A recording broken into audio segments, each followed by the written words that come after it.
Hello, everyone. It's wonderful to see you again. We appreciate your presence with us today. We have a fresh tale to unfold, so let us embark on this journey together. Allow me to introduce myself. I am David.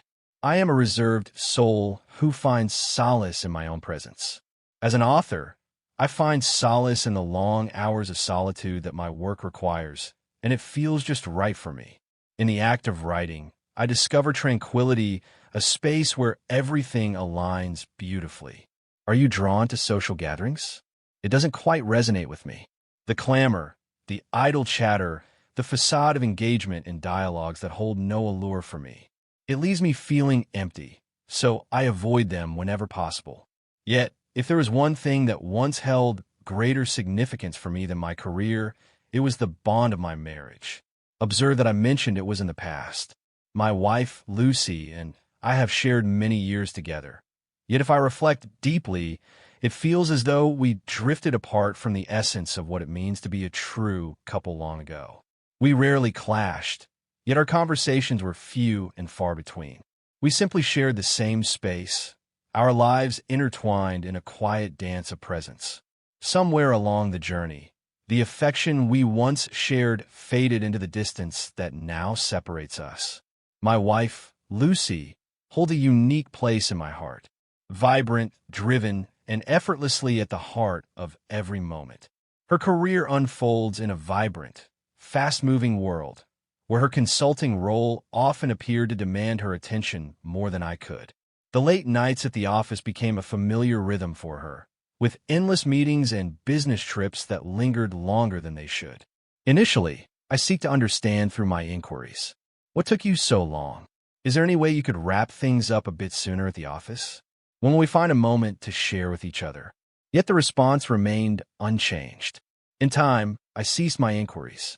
I grew weary of the justifications, and I finally embraced the reality. She chose not to carve out moments for me, as if my presence was not a priority in her world. I immersed myself in my own realm, crafting words, losing myself in stories, savoring the quietude that my passion demanded. It felt more natural that way. Then, one evening, she gently mentioned the upcoming company party. She beckoned me in a way that stirred something deep within. She urged me to join her, claiming it would be beneficial, an opportunity to connect with some of the brightest talents in her field, a moment to weave new connections. I had no desire to engage with corporate figures or feign interest in their business plans. I wasn't seeking to deepen my connections. Yet, there was something in the manner she pressed it that caused me to hesitate. Her words carried a deeper meaning. She exuded an irresistible allure. For the first time in what felt like ages, it seemed as though she was truly putting in the effort. Perhaps this was her attempt to mend what was broken, to draw me into her realm as I had always longed for her to do. A part of me, yearning for hope, clung to the idea that our marriage might still be mended. After a gentle dance of thoughts and feelings, I finally surrendered. I whispered to her that I would go. I didn't feel particularly excited about it. Yet, if there lingered even the faintest possibility that this could pave the way to mending our connection, I would gladly bear a few hours of strained smiles and courteous exchanges. In that moment, I was blissfully unaware that saying yes to that gathering would mark the beginning of a profound transformation in my life. We entered the venue, embodying the essence of a flawless couple. Mary had truly embraced the evening, donning an exquisite, figure-hugging dress that captivated attention the instant we entered. I had invested my time, donning a tailored suit, even though the desire to leave an impression was far from my mind. The party unfolded like a dream, exuding elegance and charm. With an air of sophistication that enveloped the well-dressed attendees, each moment rich with unspoken connections. It was an occasion where conversations flowed like the fine wine, weaving through discussions of stocks, mergers, and business strategies, each word laced with a subtle intensity. Mary eagerly brought me into her circle, and the responses from her colleagues mirrored one another, tinged with a gentle curiosity. "Ah, so you're David. It's truly wonderful to finally encounter you in person after all the stories we've heard about you."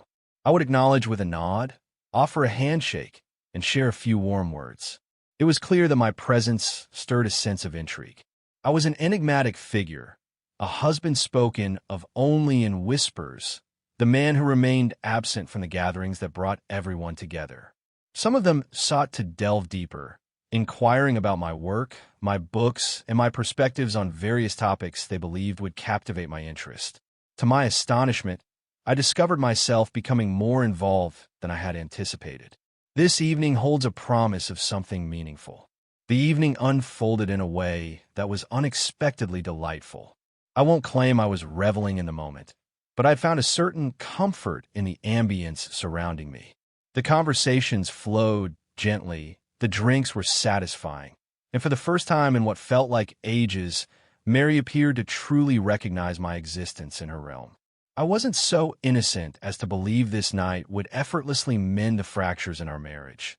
Yet for a fleeting moment, I let myself entertain the thought that perhaps, just perhaps, this could be a step towards something more beautiful. All was unfolding beautifully.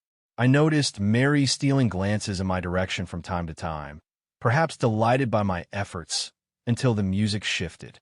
The lights softened, casting a warm glow as couples began to sway onto the dance floor.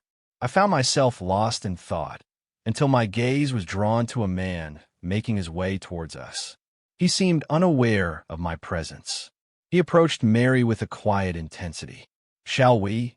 he inquired, his voice rich and confident, extending his hand as if he were already aware of the response. For a fleeting moment, I held my breath, hoping Mary would simply shake her head, perhaps share a soft laugh, and remain in her place. I anticipated that she would dismiss him to assert that she was here with her partner. Yet, she offered a gentle smile. She felt the weight of the moment, teetering on the edge of a decision that stirred something deep within her. Desire guided my every move. I gently grasped her wrist, pausing her movement just before she could take a step forward. My voice was soft, steady. "Your presence is here to stay." The man, Thomas, whose presence lingered in the air, finally recognized my existence. He tilted his head just enough to draw his gaze toward me. At first, he remained silent. I stood firm. "If you wish to share a dance with my wife, please approach it with the utmost respect and consideration, or perhaps refrain from them entirely." That could have been the conclusion of our story. Yet it was not as it seemed. Mary turned to me, her face a canvas of deep emotions, a mix of frustration and anger swirling within her gaze. "What is the matter with you?" she exclaimed, pulling her arm away from my hold. "You're making me blush." My gaze fell upon her, a wave of surprise washing over me at her unexpected action. She glanced back at Thomas, gliding by me as if I were merely a fleeting shadow in her journey. She stood there, ready to walk away with him, unbothered by my presence, exuding a confidence that was both striking and poignant. A deep sensation stirred within me. If you take a single step, I will have no choice but to bring this marriage to a close. In that moment, Thomas finally responded. He turned to me completely, his gaze locking onto mine, and with a soft, measured tone, he said, "You've always been fragile, and you won't take any action." Then, without breaking their gaze, he took Lucy's hand, gently guiding her along, and just like that, she found herself following him. The burden of humiliation enveloped me, yet I held steadfast, denying them the pleasure of witnessing my response. I would never be the one to create a stir among her colleagues at a gathering like that. Instead, I turned away and walked off, embracing the solitude. As Mary stepped through the door that night, I found myself still wide awake, waiting in the soft glow of the evening. The front door creaked open, and I could hear the soft, rhythmic click of her heels on the polished hardwood, a sound that stirred something deep within me. That night, my thoughts were set on so many things, yet slumber eluded me. A few moments later, she lingered in the doorway, her arms gently folded across her chest. I anticipated she would provide a feeble excuse or perhaps a straightforward rationale for her behavior at the gathering. Instead, she began with a passionate outpouring of her feelings. I allowed her words to flow freely, embracing each moment of her expression. "You humiliate me," she said, her gaze intense and filled with unspoken feelings. You created a moment filled with intensity, only to walk away in silence. You left me alone at my own work party. I lingered in the moment, letting each word wash over me. In her thoughts, she saw herself as the one wronged, while I became the architect of her despair. As I listened, a deep realization washed over me. Lucy's regard for me had faded, no longer seeing me as her husband, and certainly not as a man. A union lacking in mutual respect resembles a delicate structure built on shaky foundations, destined to crumble under the weight of its own fragility. I understood that engaging in a disagreement with her at that moment would lead nowhere. She had firmly resolved that her perspective was the only one that mattered, and no discussion could sway her conviction. Her sharp words only deepened the feelings I had long sensed within me. Lucy's choices and her unwillingness to embrace accountability had woven the threads of our destiny. However, before I could delve into the complexities of our relationship, there was another matter that required my attention. Thomas. I was not the kind of man who craved discord, yet I could not allow significant breaches of my boundaries to go unaddressed. Thomas had ventured into dangerous territory when he approached Mary with such audacity at the party, convinced that I lacked the strength to intervene. His unwavering self-assurance marked the beginning of his most profound misstep. I made a promise to myself that I would not tolerate any disrespect, and I would take the steps needed to ensure he faced the consequences of his actions. The following morning, Mary seems to overlook my existence. Only the stillness remains, a profound void that envelopes everything around. She glides through the house, her presence heavy with unspoken tension, each drawer closing with a touch more force than necessary. Her sighs echoing the weight of her discontent, a silent reminder of the rift between us since the party. I remain still, untouched by the moment. I've stepped away from the intricate dance she seems to be orchestrating. My thoughts are wandering elsewhere. As the sun reaches its zenith, I take my step forward. I engage the services of a private investigator. My guidance is straightforward. I desire all that Thomas has to offer. Every hidden, tender truth. Every hidden secret within him. His surroundings, the whispers of his conversations, the places he finds solace under the night sky. If there's a treasure to discover, I long to hold it close. The investigator remains silent, allowing the atmosphere to speak volumes. He simply nods, a quiet understanding passing between them, and immerses himself in the task at hand. As the days unfold, Mary maintains her quiet distance, yet I find myself untroubled by it. I hardly take note. I find myself in anticipation as the results lingered, arriving weeks later than expected. Thomas is in a committed relationship. 2 young souls. A wife who, from the photographs, appears to be blissfully oblivious to the darkness that surrounds her union. Yet there is so much more. Thomas carries an intriguing allure. There are accounts, expressions of concern from women at his workplace regarding unwelcome advances. Some found their peace in silence, while others chose to turn away. A tapestry of actions hidden beneath layers of bureaucracy and emotional detachment. Yet the true blade? The traces of his entanglements. Image after image, clip after clip, all chronicling his various pursuits and his extensive background of unprofessional conduct in the workplace. Various women, diverse settings, and within this tapestry, my beloved wife, Lucy. The images and clips were marked with timestamps. He encountered these women in a variety of settings, hotels, lounges, and even during a few intimate late-night rendezvous in quiet parking lots. Discovering that my wife shared a connection with him shattered my heart, yet I refused to allow it to define me. I had my doubts, but now I hold the evidence in my hands. Thomas remains unaware, but his journey has reached its end. The initial blow needed to resonate deeply. She had a right to understand the man she had chosen to share her life with. I carefully assembled a package. A USB flash drive filled with captivating images and videos of Thomas in settings where a married man should not have ventured. He moved through life with a certain recklessness, and I held the evidence of his choices close to my heart. Beside it, I included a tenderly penned note. You are worthy of so much more. It arrived gently at her doorstep, a thoughtful surprise waiting just for her. I arranged for a delivery man to bring it to me. I allowed a few days to pass, letting the warmth of the flames envelop their home, giving her the space to navigate the depths of her feelings about the betrayal.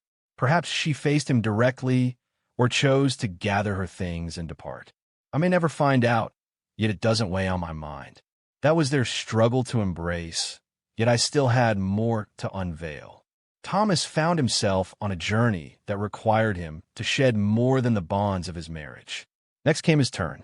I began reaching out to the HR department of his company through emails. Whispers of his past reveal a troubling narrative of workplace dynamics, where connections blurred the lines of professionalism. His interactions with colleagues often danced on the edge of intimacy, leaving a trail of unspoken discomfort and unacknowledged power. The stories linger, hinting at a deeper struggle for voice and agency in a space meant for collaboration. One email simply can't capture it all.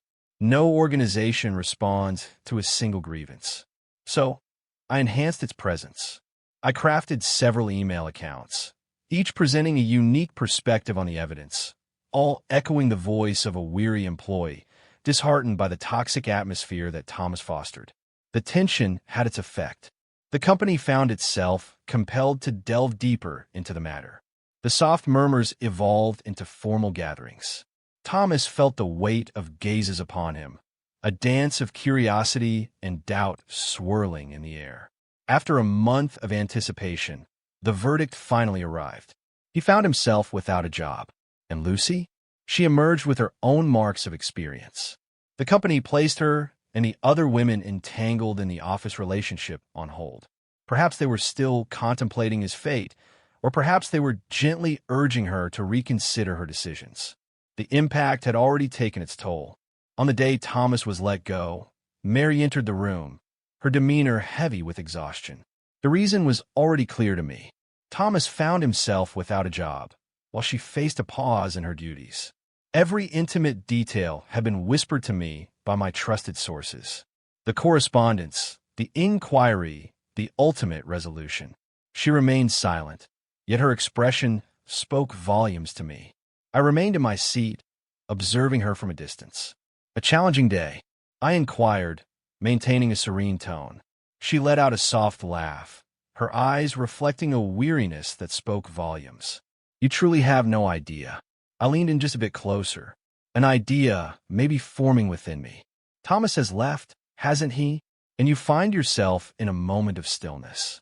She tensed for a fleeting moment, then released a soft, melodic laugh. Oh dear, it seems we're embarking on this journey once more. She turned away, her footsteps soft as she made her way to the kitchen, as if my words had slipped into the air unheard. I held her close, ensuring she remained by my side. For how long did you share those intimate moments with him, Lucy? That brought her to a halt. She turned around, her laughter ringing out once more. Yet this time it carried a hint of nervousness beneath its surface. Are you truly still caught up in this? David, my dear, it seems you're quite captivated. Your feelings of insecurity and bitterness have lingered since the party. I found myself captivated by her gaze. She wrapped her arms around herself. All I did was sway with a man, and you transformed it into an entire dreamscape within your mind.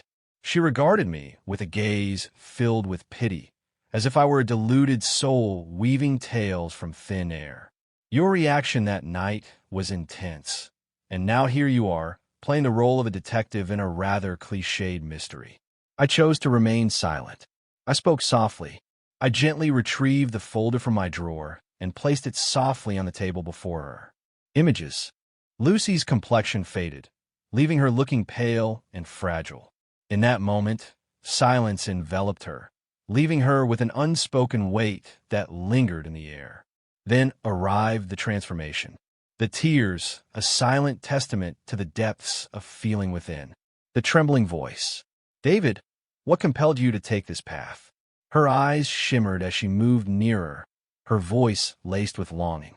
You shattered the delicate balance we had. My work, my existence. Was that what you intended to achieve? To unravel me.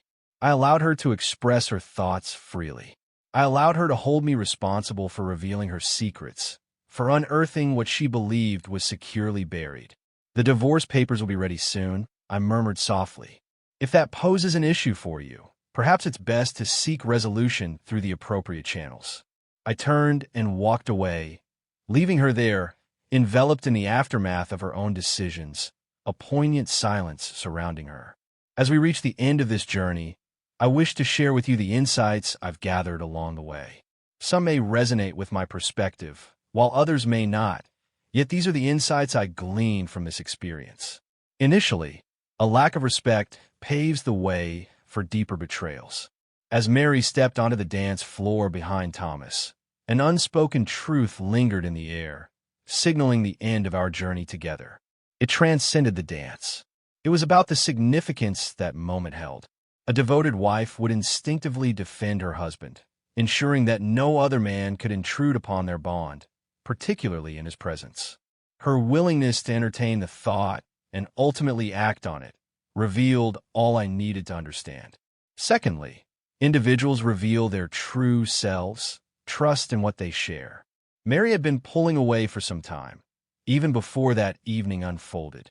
The late nights, the justifications, the way she always appeared to be preoccupied with something else, those were not mere coincidences. There were whispers of something deeper, subtle hints I overlooked as I held on to the hope that everything could still find its way back to harmony. Yet, the reality is that when someone repeatedly demonstrates that you hold little significance in their life, it reflects a deeper truth about your place in their heart. I wish I had embraced it earlier, yet when the truth finally revealed itself, I found the strength to face it head-on. Third, revenge reveals its true essence when time has passed. That night at the party, I experienced a deep sense of embarrassment. A wave of helplessness washed over me. Thomas gazed into my eyes, his voice laced with a piercing intensity as he labeled me a weakling. In that fleeting moment, I found myself trusting him completely. Yet, feelings can lead one astray, and I was determined not to allow my frustration to guide me toward a hasty decision. I lingered in anticipation. I collected insights. I ensured that each gesture I made carried significance. And in the end, patience transformed that fleeting moment of vulnerability into profound devastation. Thomas found himself without a job. His marriage seems to be teetering on the edge. And Lucy? Indeed, she received the outcome that was truly fitting for her actions. Ultimately, every moment dedicated to restoring balance is a treasure, never to be regretted. Some might suggest that I poured too much of myself into this. I wish I had simply turned and left. Perhaps they hold some truth. Yet, in moments of open disregard, when it becomes evident that someone holds no respect for you, the act of reclaiming your strength transcends mere necessity. It feels like the only path to take. I will not be the man who allows himself to be overshadowed, and I cherish every moment of it. Now, I entrust this to you. How do you feel about it? Did I choose the right path in my actions, or was there a more delicate way to approach it? Share your thoughts with me.